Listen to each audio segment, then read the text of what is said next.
Hello everyone, in this video I'm going to show you how to change password in Shopee account.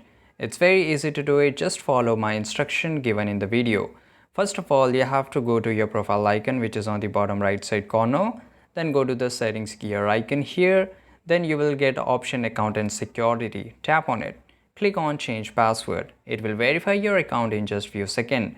You have to verify your account by using an email or phone number. You can choose any one of the option. I will go with email. So here you can see, please respond to a notification sent to email.